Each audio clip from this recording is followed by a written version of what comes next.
Welcome to the Irish Farmers Journal Weekly Podcast. Hello and welcome to this week's podcast. I'm Barry Cassidy. From the latest beefland drama to the future of the much maligned glyphosate, we have a jam-packed show ahead. First up, as hundreds of farmers descend on Dublin, Katrina Kinsella brings us an update from the front line. She spoke with a number of farmers as to why they felt a mass tractorcade was required. So we're here in Merrion Square today for the tractor protest, and I'm speaking to Paul Shevlin from Drogheda County Louth. Paul, tell us why you're here today. We're just here to support farmers and to try and abolish the carbon tax for contractors going forward. The carbon tax is going to cripple everybody. So Paul, you're a contractor yourself. Have you any stock at all? No, just contracted. So you're here showing your support as well for the... That's right, yeah. And how long are you willing to stay here in Merrion Square? Well, they're going to stay here for the day, and we don't know what's going to happen later on, whether they're going to achieve anything or not. You just have to show your support. And is there anything what's the main thing you would like to see come out of today's protest? You'd like to see the government backing farmers a bit better than they are. They seem to be just a nobody to them. Once you get into the city of Dublin, they don't want to know anyone else. Okay, well, best of luck today and thanks for talking to me, Paul. Well, thanks very much. Now I'm here speaking to John Rotwell from Camolin in County Wexford. How are you, John, and tell us why you're here today? Not so bad. We're here today. We're looking for a future in rural Ireland. Still, we're protesting now for months, and we're still not coming over. They're looking to put slam carbon taxes on us now, and they're just looking for every possible way to try to put us down. So, are you in the contracting business or dry stock?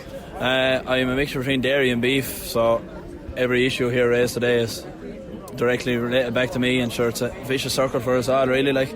And do you see much of a future in yourself for farming at the moment?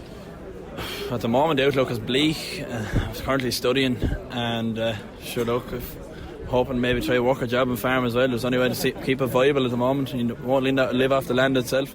You're a suckler farmer from Mullavac, County Kilkenny. Tell us why you're here today. I'm here, as you know yourself, looking for the price of beef. The price of beef is a disaster. We're nearly cleaned out at this stage, right? The way to look at this stage, there won't be any farm in the country, there won't be any beef farm in the country in a year or two, right? Because it's down and down and down and down. The trend is going the whole time. I mean, all the big factories, they're all making loads of money, and the farmer is cleaned out. That's the way I look at it. What angers you most about this situation today? Well, the way I look at this situation today, right, I sold all my weanlings, right? And as far as the way I look at it, I'm down on last year's weanlings. I was down £200 a head, €200 a head, right? So we can't sustain that, like, the way things are going. We just can't keep going. And you go into the shop and buy a bit of beef, right? The beef's not going down. The big problem is that too much beef coming in from other countries, right? That's a big problem, right? And it's stamped by board beer and sent back out as Irish beef, right? As you know yourself, I needn't tell you now. And Jack, where do you see yourself and your future of your own farm going? The way I see my future, right, I'm nearly retired now, right, but I have a son coming on, right, and children coming after them. And the way I look at it, right, there won't be any beef farmers in the country in a few years to come, right, unless this is sorted out, right. Factories are cutting back. They even haven't the cattle at the moment now, and they're cutting back to kill 3 days a week. So why wouldn't they be cutting back to kill 3 days a week when they can bring in beef, right, and send it back out as Irish beef, right, out of the country? And is this the last straw for you? This is the last straw for us. I said the way it's looking at now, farmers are just fed up for it now and down. I'm Seamus Kane from Drumnation, County Longford. All they want is a fair deal, a fair percentage of the profits, and they're not getting that. And where are you from? I'm from Longford. And are you farming yourself? I'm a suckler farmer, yeah. So is this the last straw for you? It's the last straw. And if you don't see any outcome here today? Well, I couldn't entice my sons to go farming with the way, like, I can't make a living, I can't even educate them out of the farm. So if you don't see a better beef price very, very soon, it's time to close the doors. Time to close the door, yeah. And just look at the land or rent it or something. It's not viable as it is. And do you see there being any result out of this protest here? We'll have to wait and see. The Minister for Agriculture is sitting on his laurels. He sat back and he hasn't come out to talk to us at all. And are you going to leave Dublin without speaking to the Minister? Well, tomorrow. We'll give him till tomorrow. And if not, then? We'll have to see what happens after that. And with farmers threatening to stay overnight, download the Farmers Journal app for the latest updates from our team in the field. In the absence of the wonderful Hannah Quinn Mulligan, I'm holding down the fort. However, she's here in spirit. Hannah spoke to Senior Department Inspector Jack Nolan about the compulsory training that's coming down the line for intensive farmers. Jack Nolan, you're the Senior Inspector at the department in charge of water quality, which is a big job, especially for farmers because it involves slurry. Should farmers, especially farmers in derogation, be worried about changes that they might see coming down the line? I think farmers should see it as an opportunity. Like, there are ways that they can increase efficiency use of nitrogen and protect the environment as well. So things like using low emission slurry spreaders, getting the slurry out early in the year, using clover, reducing crude protein in the feed, getting soil fertility right. These are all things that the best farmers are doing anyway. The best farmers are measuring grass and growing more grass than the average farmer. They're looking after the cow's health right. They're looking after their own health right. So they're all opportunities. The key thing is that we need to reduce as much as possible any wasteful use of nitrogen. It's veganuary, and there's been a lot of talk in the media, obviously, about veganism versus farming. But is the debate too polarised? Is it time for farmers to claim a bit more ownership of the debate and say that they are doing things for biodiversity, or that they will do more? There are fantastic things happening around biodiversity in Ireland. Earlier we were talking about the Bride project down in Cork, where dairy farmers have increased the level of biodiversity on their farm, and I think there's opportunities on every farm through simple actions, simple things that farmers can do, like later cutting of hedgerows. Like, people think that they should go out and plant trees or plant hedgerows. The first thing to start with is protecting what we have and improving it. So if we can let hedgerows go a little bit wider, a little bit higher, cut later in the year, rotational cutting of hedgerows, all these things add up. There's an All-Ireland pollinator plan there if people would like to look it up, run by the National Biodiversity Data Centre. The department give funding to it, as do Board BIA, and that gives actions for farms, for your house, for your home, for everything that can help pollinators in Ireland. We had an audit from the European Court of Auditors last summer around CAP and biodiversity, and Ireland is one of the only, if not the only, country in Europe that I'm aware of that actually has a plan for pollinators that is now going to be copied throughout Europe.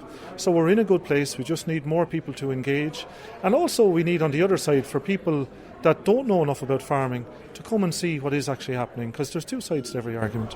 You sounded a bit of a warning shot there for dairy farmers in the audience, saying that, in 2 years' time nitrates derogation will be reviewed, and if we can't prove that our water quality has improved, then potentially we could lose our derogation. There's some specifics that you had there on a slide in regard to crude protein in feeds. Could you just go through that for people? So what we're asking people this year, last year we had a review of the nitrates derogation, and there was an expert group put together, the EPA, Teagasc, Department of Housing, and ourselves. And the measures that were arrived at that are recommended for this year are the compulsory use of low emission slurry spreading, the use of clover on farms, because Teagasc say that you can reduce the use of nitrogen by 100 kilos per hectare, a biodiversity measure, getting crude protein below at least 16%.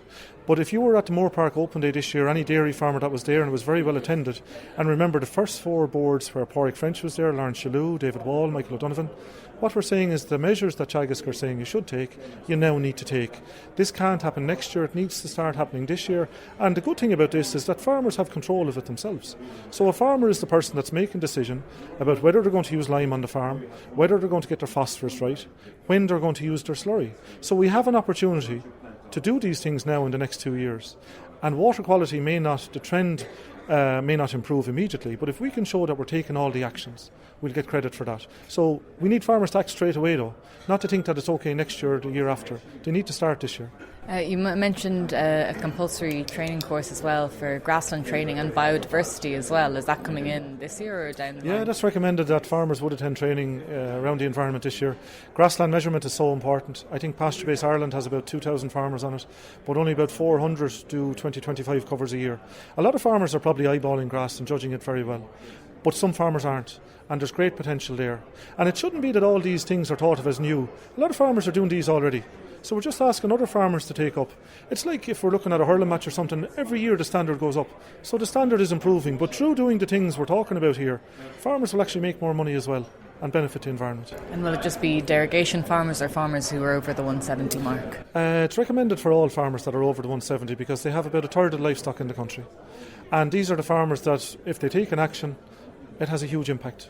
Like, the land is a living thing, the soil, the water and so on, so farmers are working in an environment where there's going to be leakages, and we accept that, but through doing the things we're talking about, you're talking about minimising those as much as possible. And this is also part of the social licence to farm that people are talking about. Like, the people that are paying for these ads to go up, it'd be good for those to see and to understand that farmers are doing everything they can and have been for a long time now, and perhaps not getting the credit for it. Making the best they can of slurry, making the best they can of nitrogen, spreading lime, things like that. There is a lot of good work going on that should be acknowledged as well. This should not be seen as a negative thing or more of this negativity around farmers. It's saying, look, we have a cohort here. The top 25% of farmers are already doing everything we're talking about. And now what we're saying to the rest of the lads, look, you need to up your game as well. A lot to take in there, so be sure to pick up this week's Farmers Journal for the full report. There's hardly a month that goes by where glyphosate, the active ingredient in Roundup, doesn't make the news. Stephen Robb spoke to a representative from Bayer, its manufacturer, about its future. I'm at the 2020 Ulster Arable Conference and I'm joined once again by Mark Buckingham of Bayer Crop Science. Mark, in your presentation today you gave an outline of the timeline on the next tranche of glyphosate approval, as in from 2022 to 2027. Can you just give us an update on where we are and a bit of a timeline around this? Sure. So we're just at the very beginning of this process. So you'll recall that Europe reapproved glyphosate in December 2017. They only gave it 5 years. They could have given it up to 15 years, and we'll be pushing for the longest possible approval again. We hope it's more than 5 years. I think the fact it's coming around again so quickly already will hopefully, remind the politicians that it makes it a very, very expensive process to do it every 5 years. They have the discretion to go up to a maximum of 15 years. So what's happened is that the industry has come together in what's called the Glyphosate Task Force, because there's many manufacturers working with glyphosate. They're putting together the scientific dossier on its safety, and that will be submitted around the middle of this year, 2020, and then it'll be assessed by this group of countries, which is a new innovation. Traditionally, applications have been to one country. For glyphosate, it's now going to 4, which is the Netherlands, France, Hungary, and Sweden. And they will review the dossier, and they will then pass their initial assessment onto EFSA. And it's the EFSA decision which will go to, which will determine if the product's safe enough to go forward for a license, which is then voted on politically at the next phase. Okay, so then for this new innovative process, as in there's 4 countries reviewing the dossier, where did that come from, or why did they decide for 4 countries to review at this time? Great question. To be honest, I don't know. I think partly perhaps the political pressure. Germany was the rapporteur, you may remember, for the previous authorization. So we've got Netherlands leading on human health, France leading on ecotoxicology, or the environmental fate of the product, and then Hungary and Sweden with more minor roles in the process. So it's early days. They haven't, as I say, got the dossier yet. It'll happen in 2020, this year, and we'll see how that goes. It's a new approach. Okay, but just taking France for example, did they not fairly recently come out and say they were going to, was it restrict or ban around 2/3 of the products containing glyphosate, within the French market, but yet they're involved within the renewal process themselves? Is that not a bit of a problem as such? It's actually it's interesting detail of the regulatory process. So what we've been talking about is the EU renewal for the active substance glyphosate onto what's called Annex 1 of the relevant regulation. So what happened in France was related to the French country approval of finished formulated products. So once an active ingredient is on Annex 1, that triggers a reassessment of all the products containing that active ingredient. And that's what's been happening since the end of 2017 with glyphosate products. So member states are working through applications from all the different manufacturers for each of their specific products. And France took this decision not to reauthorize quite a wide range of the glyphosate products they were looking at. They are reauthorizing others, but they've announced this decision not to go forward with an important part of the glyphosate products that have been available in France. So it doesn't affect the process going forward for the active substance. It's just related to formulated products in France on that issue. Okay. But do you think is this kind of setting the mood music for glyphosate? Are we likely to see the active re-registered with conditions, or are we even likely to see it reauthorised at all? I think my crystal ball's pretty hazy on that. We're quite a few years out, and there's a lot of water to go under the bridge. I think key steps to watch this year are the US litigation around glyphosate. There's been 3 cases so far in 2019. We're appealing them all, and those appeals are starting to make progress through the system. So hopefully, fairly early in 2020, we may get some news from that appeal process, and that US litigation process is probably going to continue, for some years even yet. But I think this year we'll learn more about the direction and where that process is going. So that's one thing that'll be a pointer to where glyphosate's going to go in future. Okay. So in other words, if the appeal process is positive for Bayer, then it's going to increase the likelihood of reauthorization of glyphosate, possibly. Absolutely. I mean, we see, to be clear, we see, every opportunity for a very good future license for glyphosate. The scientific evidence behind it remains extremely robust. A lot of global regulators have reviewed glyphosate since 2015, when IARC came out with their opinion, which triggered this controversy. So the scientific information we have on glyphosate is very complete and comprehensive, and it points to a product which is not a carcinogen and which absolutely can be safely used with reasonable label restrictions. So glyphosate is renewable, and as part of a sustainable weed management toolkit, we would expect to see glyphosate there to severely limit its use. Would make weed management more carbon intensive, more expensive, and less effective for farmers and railways and infrastructure managers throughout the economy. So it would be serious, not just for carbon footprint, but for economics and ultimately for consumers. Okay, Mark, thank you very much for talking to us once again. Stephen Robb there, who as always has his finger on the pulse of all things tillage. But stay tuned, because after the break, we'll bring you the latest from the beef plan saga. This week's Irish Farmers Journal could save you thousands in tax. Don't miss our 50 tax-saving tips for farmers inside today's issue. Find out how much family members can earn on farm tax-free. What reliefs are available when transferring farms? Make the most of tax exemptions. Claim relief on energy-efficient equipment. Plus, did you know that you can transfer a site to a child worth up to €500,000? Don't miss our 50 tax-saving tips for farmers inside this week's issue. You cannot afford to miss it. Welcome back, and we'll jump straight back into the action. The first Beef Plan County AGM in Galway was abandoned after chaotic scenes. Amy Ford spoke to the movement's founder and co-chair, Eamon Corley, about what happened. Yeah, well, I suppose we're going to have to look at this. I did try and emphasise to the farmers that we had a set of rules in place. And what we're trying to do tonight was, up to this point, we've only had temporary committees. So it was our objective to go by the rules and governance and to push permanent committees in place, that we would have sort of permanent structures for Beef Plan going forward. And okay, it hasn't happened tonight, but I'm sure it'll happen another night. And I suppose a positive from the night is that we have a huge crowd of farmers in Galway interested in Beef Plan. And while it didn't work out tonight, we hope that the elections in other parts of the country will come together, and we will get a good structure and a good organisation to represent farmers going forward. I suppose there was a big collective from the floor tonight. It was really nearly half and half that were roaring no to certain things that were being said from the committee and from yourself at the top table. What do you say to those farmers who disagreed with what kind of went on? There was calls of corruption and everything else. Well, what I would appeal to all members is to think of the beef farmers and to think of the crisis we're in.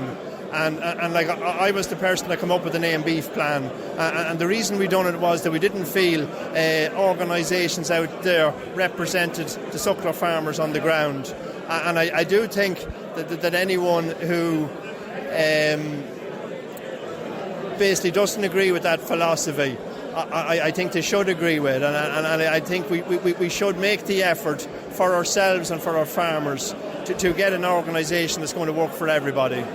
The other thing that was said was that Anne Rabbitte, the TD, Fianna Fáil TD, stood up and said she wanted fairness. We've heard of Owen Donnelly. He was nominated apparently for the role of chair, potentially vice chair as well, and then it was said he wasn't a member, and there's a lot of anger over that. What's happening there? Yeah, well, I suppose fairness, the whole issue around fairness is that we have a set of rules. Now, we have 4 directors, and the directors signed off on the set of rules. And in the rules, it clearly says that only paid-up members can vote and only paid-up members can go for office. Now, unfortunately, Owen Donnelly wasn't a paid-up member, and we had to stick by the rules. So it's the same rules for everybody, the members and all the people in Beef Plan. Just on that, there was a couple of farmers here tonight, I was speaking to them, said they paid their tenure, that they signed up and their name wasn't on the list. What do you say to them? Yeah, well, we did. We spent a while going through, and I think we had probably about 15 names from the large crowd in the room that couldn't find their names.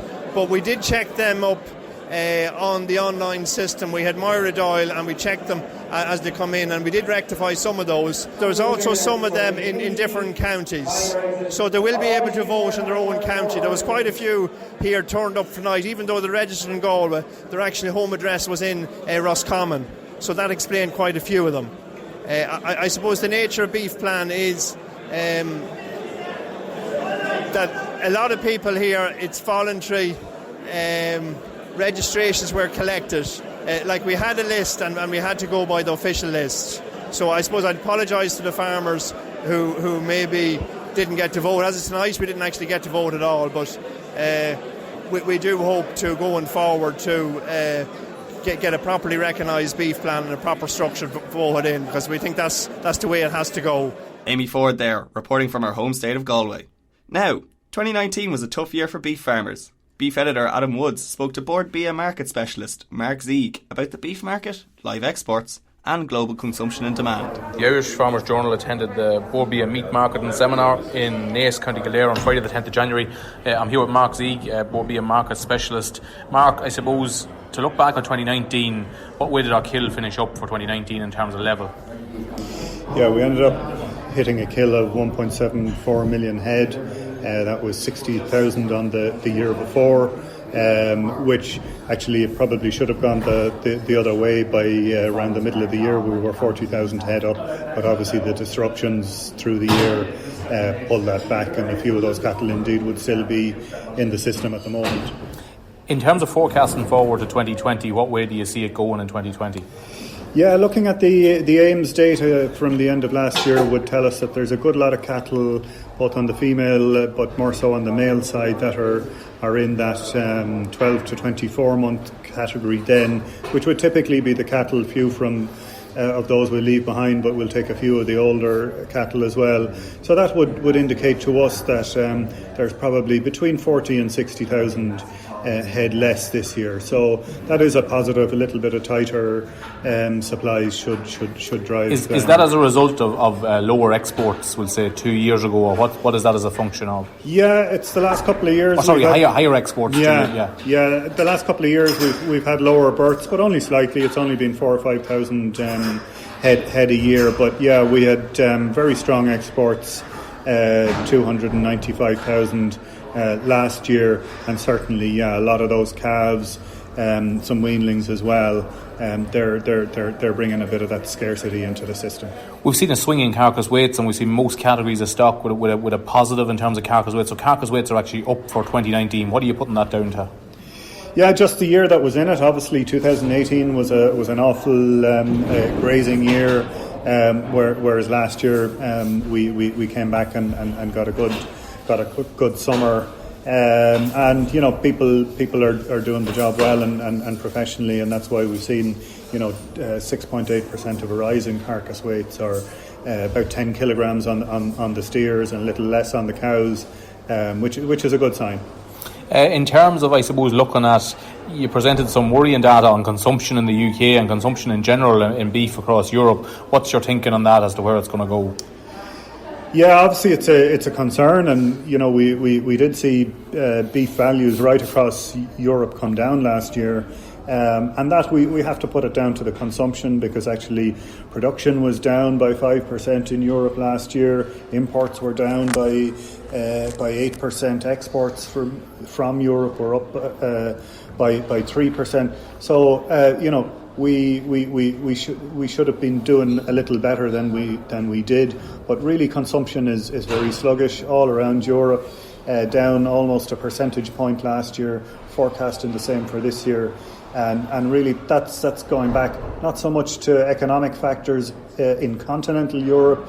It's more of people maybe turning away from meat and questioning their meat habit a little bit. But in the UK, it is an economic thing. Meat is getting too expensive. They're importing a lot of it. Sterling isn't so strong, so that's making especially the steak cuts look expensive for the shopper, and they're turning elsewhere. Is that the reason that our exports are down to the UK? In terms of our dependence on the UK is absolutely. With consumption down, there's less of an import requirement. They did increase their own production slightly, 1%, but it's a combination of their total imports being down by 13%, causing ours to be down by 11%. And just finally on live exports, a quick note on them, as I suppose, give us a review of 2019 and where you see maybe potential for 2020 as to where we're going. Yeah, last year, obviously, it was the best year in many years, 295,000 cattle. Most of those made up of calves. They were sharply up, over 20% of an increase, 28%, I think. And most of those going to Holland. So good demand there for calves. There is some concern about the capacity to ship those. It was widely reported, constraints on the amount of cattle that could be shipped, and that's going to be enforced very strictly, we're told, this year. So there will be a lot of work have to be done in terms of phasing those exports and making sure that we're sort of hitting or not exceeding weekly maximums in order to keep that going. Then there's good demand as well from Eastern Europe. Turkey hasn't been so good, but we've seen more coming from North Africa, especially Libya, and there'll be a few other markets now in North Africa that have started taking a few cattle, and we'd see more potential there as well. That's Mark Zieg, Board B Market Specialist, speaking to the Farmers Journal at the Board B Marketing Seminar in Naas, County Kildare. Thanks very much, Mark. Let's hope 2020 can bring some positive news for beef farmers. But finally, the weather. Irish Country Living editor Amy McKeever spoke to PhD student Colin Nolan about its and climate's importance to farming. My name is Colin Nolan, and I am a PhD researcher in UCC, within the Geography Department in UCC. My area of specialisation within climate change at present is obviously very related to agriculture, so it's focusing on the impacts that we're expected to see over the coming decades in relation to fodder and the impacts that climate change will have on the production of fodder, specifically for the island of Ireland. Obviously, within that sort of a context, then I'm obviously looking at the differences, let's say, within which the farming community will be impacted by climate change, both in terms of the physical impacts, in terms of meteorological conditions and climatic conditions that we're likely to see, and how that will develop and materialise over the coming decades. And of course, obviously, the transitional risks. So prior to actually commencing my PhD in UCC within the climate department, I would have completed an MA as well as an MSc, but the MA itself was actually in politics as well. So when we talk about climate change in a modern context, we really have to look at the political aspects as well, and I suppose government policy will shape really the transition in which Irish agriculture has to endure as we progress on through the coming century. And obviously climate change is going to have a key impact in terms of shaping that particular outcome. So it's both the physical impacts and the transitional impacts from that particular point of view.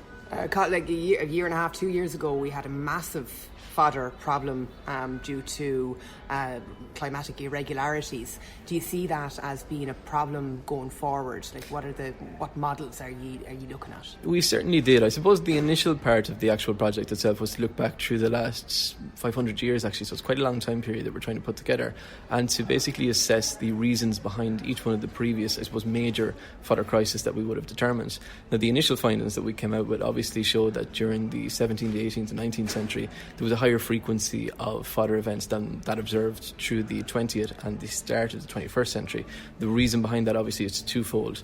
Number one, it's due to the fact that agricultural practice itself has actually progressed so significantly since the 17 and 1800s that today we can endure conditions, and we're just aware of weather conditions that they're likely to come ahead a lot better than they would have been able to do back in the 17 and 1800s. Obviously, as we look forward, then again, we do expect to see a greater increase in terms of the number of severe fodder crises. So on an annual basis, on a year-to-year basis, it's unlikely that the actual fodder stock will be significantly affected. If anything, with a slight rise in temperatures expected over the coming 2 to 3 decades, we could actually see an increase in terms of the fodder stock each year, due in large to a length in the growing season itself. So it's expected to extend by within the region of about 20 to 50 days, depending upon your geographical location across the country. Now, in saying that, as you mentioned, in 2018, we probably had one of the most significant fodder crises of the last century. It certainly produced a situation whereby the impacts of climate change really became apparent to us at that particular point in time. And it was probably true that the actual PhD that I'm doing now was born in terms of and funded by the EPA. It was the occurrence of the drought and the fodder crisis in 2018 really which led to the development of this particular research project. And what would you be advising farmers to do in terms of if there's going to be, okay, fine, you can grow more fodder, but it's going to be a more volatile atmosphere within the farming community? How will we cope with that? Absolutely. Well, I think one of the, key things that we can look at the moment is further research actually within the area to see that countries maybe that have a climate that's slightly warmer than Ireland, so for example southern parts of the UK, we are likely to see a transition towards a climatic system which is much more similar to that observed through maybe central England than what we experience currently. If we can develop, an understanding of the conditions and the crops that can be grown, and in a sense as well how grasslands are managed within a central England context, we can maybe be a little bit better prepared than in the overall context for ourselves. Secondly, I think we could maybe look at more drought resistant crops and even more drought resistant grasses that tend to grow when we have a lower amount of water available within the soil. So maybe we're talking about grasses that have slightly deeper roots, ones that maybe use up less water in the first place. And then obviously, from a management point of view, we can essentially manage the stock of fodder that we take in each particular year and try to minimise overusage of that crop and ensure that during the years where we have a significant shortage, that we have enough of a stock built up over the good years to actually last us through that period without having to resort to importing external feeds at a higher price. Thanks very much, Cathal, that's great. But that's all for this week. Remember, you can listen to the podcast on Spotify or on our app. I'm Barry Cassidy and the sound engineer this week was Ferdia Mooney. Thanks for tuning in. The Irish Farmers Journal Weekly Podcast.